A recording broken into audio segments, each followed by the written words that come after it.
do Furacão, com o Vincenzo Dalicani, que volta para trazer detalhes aí dos personagens dessa partida, Wesley Carvalho e Pablo. Então, prevendo dificuldades pro jogo de logo mais, Vincenzo. Exatamente, TT. O Atlético que chega com uma invencibilidade de 8 jogos no Campeonato Brasileiro, 5 empates e 3 vitórias nessa sequência. Nos últimos 7 jogos, o Atlético empatou 6 partidas. Então, uma sequência ruim do Atlético, mesmo que sem perder. E o Furacão chega com 6 grandes desfalques, né? Claro, era esperado que 8 jogadores fossem desfalcar o Atlético para essa partida, mas o Bruno Zapelli e o Lucas Esquivel foram liberados pela seleção argentina e jogam e são prováveis titulares aí do Atlético na partida de hoje. 6 desfalques então. Fernandinho e Vitor Roque estão suspensos. O Fernandinho foi expulso contra o Atlético Mineiro e o Vitor Roque tomou o 3º cartão amarelo. O Bento, o Christian e agora o Vidal estão lesionados. O Vidal, que sofreu uma lesão séria no joelho ontem pela seleção chilena, pode não voltar mais a jogar pelo Atlético nessa temporada, está lesionado. E o Christian também está lesionado em fase final de recuperação, como falamos aí no primeiro bloco. O Christian pode voltar a jogar, a tendência de que ele volte a jogar contra o Internacional na próxima semana na Arena da Baixada pelo Campeonato Brasileiro. O Canóbio, convocado, pode ser que não chegue a tempo da partida. A expectativa era de que ele chegasse em Vitória, no Espírito Santo, onde o Atlético está hospedado. E nesta tarde dessa quarta-feira, dia do jogo, o Atlético joga às 9h30 contra o Flamengo. O Canóbio pode não chegar, pode ser que não dê tempo dele chegar. Está relacionado, se chegar a tempo, pode ir ao banco de reservas, mas jogou ontem pelo Uruguai, fez gol ontem pelo Uruguai e provavelmente também não entra em campo pelo Furacão. O Wesley Carvalho, mesmo com desfalques, ele projetou a partida e disse que vai ter que confiar aí na força do elenco do Atlético. A expectativa é que possamos fazer um grande jogo em termos de agressividade, de compactação, dificultar ao máximo o jogo para eles e ter a bola, que é uma coisa que o Flamengo não gosta, de ter que marcar, que possamos sair de lá com um grande resultado, apesar de termos aí alguns desfalques, mas nós temos que pensar no elenco. O elenco é forte e todo mundo está com expectativa de jogar, de ter oportunidade, e esse é o momento de mostrar que realmente o que o treinador está dizendo, de que o elenco é forte, e comprovar dentro de campo. Então a expectativa é a melhor possível. Wesley Carvalho sempre fala que o elenco do Furacão é forte, que o elenco do Atlético foi bem montado. Hoje é dia de provar isso, hoje é dia que o Atlético vai ter que se virar com 6 desfalques e 6 jogadores muito importantes. O Flamengo também não vem inteiro. O Flamengo tem 7 desfalques, como comentamos, a TT até passou a lista, eu vou repassar aqui pra vocês. O Flamengo não terá o Bruno Henrique e o Ayrton Lucas suspensos pelo 3º cartão amarelo, o Arrascaeta por uma lesão na coxa, o Luiz Araújo também uma lesão na coxa, e o Guillermo Varela, lateral direito uruguaio, por lesão no joelho direito, e o Felipe Luiz também com lesão na coxa. Então o Flamengo com 7 desfalques. Faltou Eric Pulgar, você esqueceu. Eu ia falar. Exatamente, convocado pela seleção chilena. Mesma situação do Canóbio, não deve dar tempo para chegar. O Eric Pulgar, que não deve nem ter sido relacionado pelo São Paulo. O Canóbio foi, mas também não deve jogar pelo Atlético. Então o Flamengo com 7 desfalques, apenas 3 deles titulares do time, né? Apenas 3 deles vinham sendo utilizados com recorrência pelo técnico Jorge Sampaoli. O Pablo falou dessa partida também, projetou esse jogo e disse aí, destacou a força do elenco do Flamengo também para essa partida de hoje. Um jogo muito difícil, mas que a gente tem que ir lá com muita seriedade, com muita vontade, muita determinação e respeitando, obviamente, o adversário, mas em busca do nosso objetivo, que é a vitória. Acho que a nossa equipe está muito bem preparada, teve uma semana excelente de trabalho e vamos em busca do resultado positivo, que esse é o nosso maior foco.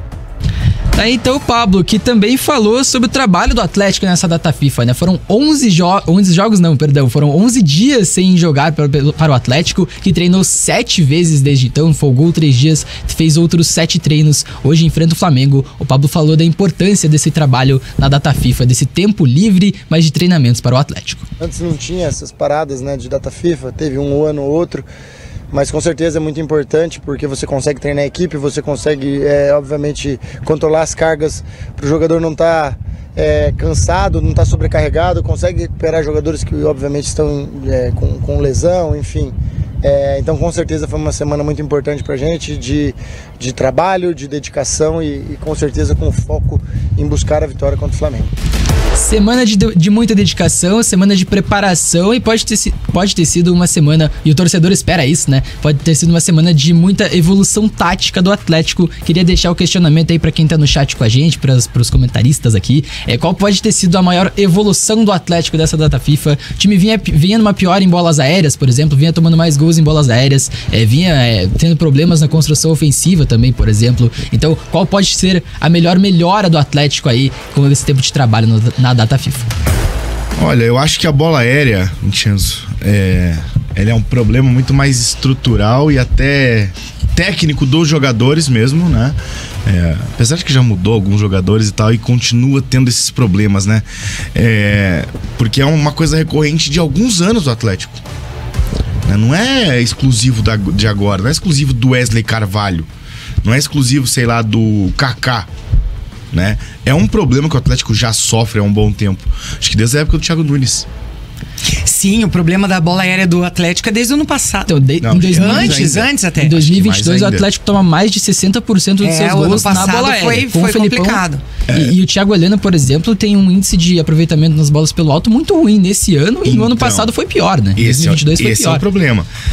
Por isso que eu falei daí de jogador, né? Que mudaram peças, mas o Thiago ainda segue ali. Claro, todo mundo sabe da importância do Thiago, da liderança que tem o Thiago.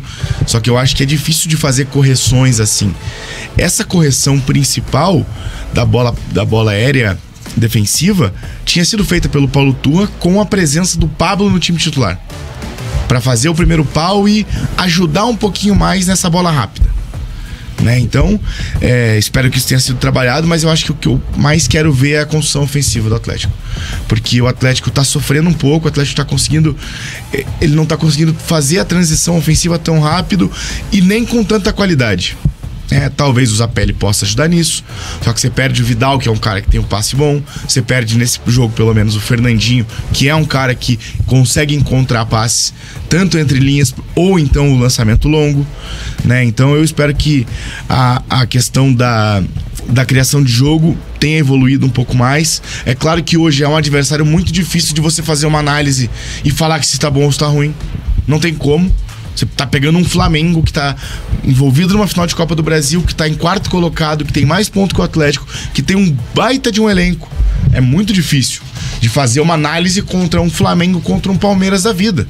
E acho que é difícil, Dalk, nesse momento, até fazer uma análise com o time tão desfalcado, desconfigurado do jeito que o Atlético vai entrar em campo. Sem dúvida nenhuma, porque foram 11 dias de trabalho. Sim, o Vitor Roque trabalhou junto, o Fernandinho trabalhou junto, legal. Só que você não tinha o Vidal trabalhando, você não tinha o Canóbio, que é um dos pilares da equipe e é titular absoluto, né? Você escala o Atlético com o Canóbio sempre, né? É impossível você tirar o Canóbio desse time, né? Então tem vários jogadores que ficaram de fora. Aliás, o Vitor Roque nem tanto tempo junto, né? Porque o Vitor Roque teve a primeira passagem na seleção sub-23. Então é difícil porque, apesar do tempo bom, o Wesley não conseguiu ter esses dias todos para trabalhar com o seu time titular. Ele teve que trabalhar pensando numa estratégia pro jogo contra o Flamengo. E é natural que seja assim, porque é jogo a jogo. Você vai ter desfalque, como você tem o Fernandinho, como você tem o Vitor Roque, como você tem vários outros. Próximo jogo, talvez tenha desfalque contra o Inter. Então é natural que aconteça isso. Só que o Atlético precisa evoluir, porque o Atlético tá numa curva para baixo, principalmente depois da eliminação da Libertadores. E eu acho que aquilo impactou muito mais psicologicamente do que esportivamente, do que jogando futebol mesmo. E daí o psicológico é sempre difícil. Só que agora é o momento que o Atlético tem 17 jogos pela frente. 16? 17.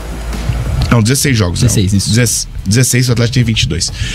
Precisa de uma vez vencer e se colocar no ponto da Libertadores, que é o mais importante pra mim. E a sequência é muito difícil também, né? Se for ver, enfrenta o Flamengo agora sem seus principais jogadores. Depois pega o Internacional, semifinalista da Copa Libertadores da América, por exemplo. Aí clássico Atletiba no Couto Pereira. Pega o Bragantino, que é um confronto direto. E depois tem o Botafogo, líder do campeonato. Fora e depois enfrenta o Grêmio. Então assim, é uma sequência muito complicada pro Atlético. Muito dura, e contra times que estão na parte de cima, que você tem Flamengo, você tem Bragantino e você tem Botafogo. E o Grêmio, né? E o Grêmio. Então assim, é uma sequência bem complicada. O Atlético tá sofrendo contra times que estão na parte de cima da tabela. O Atlético vence poucos jogos contra esses times. Venceu até agora do top 8 ali só o Botafogo. É isso. Botafogo venceu o Flamengo no primeiro turno, né? Venceu o Botafogo e o Flamengo, exatamente. E o Cuiabá que tá na 10ª colocação, mas na época estava na 8ª. Enfim, então o Atlético tem tido dificuldade contra esses jogos. Agora só uma situação, a gente fala muito dessa questão do Atlético, dessa pressão que vem sendo colocada no Atlético, né? Vou te perguntar, Vintinhas, porque ontem eu tive uma conversa com o meu mestre Marcelinho Barreto, ele é atleticano, ele falou, a gente tava conversando sobre fracasso ou não é a temporada do Atlético até esse momento? É fracasso. A expectativa colocada na temporada do Atlético, seja ela real ou não, se ela se justificasse ou não, foi de ser campeão da Libertadores. O Atlético queria pelo menos chegar longe nas 2 competições mata-mata. E cai nas 8ª da Libertadores e nas 4ª da Copa do Brasil. E assim, dá pra falar de muita coisa. O Atlético jogou muito mais que o Bolívar no segundo jogo, merecia um 3º gol pelo que criou, colocou bola na trave no finalzinho, mas não conseguiu. Contra o Flamengo também, jogou muito mais que o Flamengo na volta, conseguiu criar várias chances, mas também não conseguiu converter. Dá pra colocar na conta do azar, dá pra colocar na conta de muita coisa, de muitos fatores externos. Mas a temporada é um fracasso. O Atlético investiu demais nesse ano pra cair tão cedo nas competições. Isso foi o meu argumento ontem, conversando, mas eu acho que não é um fracasso ainda. Acho que vai ser um fracasso se o Atlético não se classificar pra Libertadores. Sim, até levando em conta porque, assim, que... pra mim, fracasso, TT, desculpa, o Flamengo cair pro Olímpia nas 8ª de final. Sim. O Atlético pegou um time melhor, o Atlético pegou um time que joga na altitude. O Atlético jogou melhor e não venceu, não classificou-se no acaso. Um pênalti errado pelo Thiago Heleno no último pênalti batido na Arena da Baixada. E é claro que o torcedor esperava muito mais. A gente esperava muito mais. Sim. Porque ano passado foi um ano de final de Libertadores. Sim. Esse ano é um ano em que o Atlético investiu muito mais pra contratar os jogadores. Eu também esperava mais. Só que eu não consigo achar fracasso, a não ser que o Atlético não se classifique. O Atlético termina esse campeonato em 8º, não classificou a Libertadores. Aí eu vou falar, fracasso. Eu acho que justamente essa frustração do torcedor de não ter ido mais longe na Libertadores passa justamente porque era o discurso de obsessão dos jogadores. Sim. Né, Vincenzo? Durante todo o ano, em toda entrevista coletiva, foi eliminado da Copa do Brasil? Não, nosso foco total é Libertadores, é o título da Libertadores. Diretoria nunca escondeu. O presidente Mário Celso Petralha nunca escondeu que ser campeão da Libertadores é o maior objetivo do Furacão. E eu acho que isso, o fato deles terem usado durante todo o ano de 2023 até aqui esse discurso, isso também contribuiu com a frustração do torcedor atleticano. 2 coisas, o Atlético tá invicto há 8 jogos, só que empatou 3, porém... Empatou 5, desculpa. Porém, como visitante, vamos falar que o Atlético tá devendo, né, gente? Bastante. Tá devendo. Eu tinha separado aqui. O Atlético é o 12º colocado no Brasileiro, contando jogos só fora de casa. Tem apenas aí 9 pontos somados. De 10 jogos que o Atlético jogou. 3 empates. 3 empates. E 2 vitórias. 2 vitórias e 5 derrotas. As 2 vitórias contra a Inter e contra Vasco. Exato. Né? A última, inclusive, contra o Vasco, né? Eu acho que então... Exatamente. Há 50 dias nessa vitória contra o Vasco. No jogo de hoje, talvez também seja importante uma vitória do Furacão jogando fora de casa para melhorar esse retrospecto como visitante e dar também um novo ânimo para os jogadores quando vão jogar fora de casa. Outra curiosidade, Vincenzo, o Atlético já disputou 16 jogos jogando lá em Cariacica e levou a melhor. Olha aí. 11 vitórias, 3 empates e só 2 derrotas. Inclusive uma delas contra o Flamengo, 1-0 pro Flamengo em 2016. Mas jogar lá é um dá sorte pro Furacão. O Atlético precisa muito de um resultado bom nessa partida. E um resultado bom é o empate. O Atlético, se tirar pontos do Flamengo, claro, não deixa o Flamengo, que hoje é o 4º colocado, pontuar no campeonato. O Flamengo que tem uma vantagem de 5 pontos pro Atlético nesse momento na tabela. Então o Flamengo não pontuaria e o Atlético sairia com um ponto de um jogo muito difícil, com muitos desfalques. Claro, se chegar o Atlético e empatar, é um bom resultado. Vencer seria o sonho do Wesley Carvalho também para dar uma tranquilidade para esse trabalho. Porque se o Wesley perde hoje, engata um empate, por exemplo, na Arena da Baixada contra o Inter e perde pro Coritiba, aí a situação fica mais complicada e dá pra pensar até em troca de treinador. Eu acho que a definição muito grande na questão Atlético ali vai ser o Atletiba. O Atletiba, com certeza. Acho que vai ser o Atletiba, porque se tem uma coisa que é difícil nesse caso, é a derrota em clássico, tanto pra um lado quanto pra outro. E principalmente hoje, com todo respeito ao Coritiba, mas um abismo que se criou entre Atlético e Coritiba. Né? E o que um está disputando e o que o outro está disputando. né? Então, assim, pro Atlético perder o clássico machuca ainda mais. Com nesse certeza. caso. Vai machucar ainda mais caso perca. E daí vai refletir muito na questão da comissão técnica. Porque daí a pressão do torcedor sobre o Wesley Carvalho já é grande. E essa pressão, às vezes, a pressão da torcida acaba influenciando o ambiente interno. O Atlético não é um time conhecido por levar muito em conta a pressão da torcida. Mas eu confesso que eu não lembro a última vez que a pressão foi tão grande contra um treinador. Talvez com o Fernando Diniz em 2018. Que o Atlético era penúltimo colocado no Campeonato Brasileiro. O jogo contra o Atlético Mineiro, inclusive, perde por 3-1 aquele jogo com um golaço do Roger Guedes. E aí aquele jogo foi o clima de protesto geral da torcida. Contra o Atlético Mineiro também, na Arena da Baixada, a mesma coisa, um clima de protesto geral. Claro, o Atlético não trocou de treinador ainda porque não vê opções viáveis no mercado nesse momento. E dá aí a chance pro Wesley Carvalho também, porque vê uma melhora de atuação. Internamente é avaliado que o time está jogando melhor do que jogava com o Paulo Turra, então isso tem sustentado o trabalho do Wesley Carvalho até aqui. Mas claro, as atuações têm que se unir ao resultado. Se o Atlético não consegue somar pontos e se afasta cada vez mais dessa briga aí pelo G6, aí a coisa muda de cenário e o Wesley Carvalho pode ter o trabalho aí, um pouquinho ameaçado por essa pressão da torcida.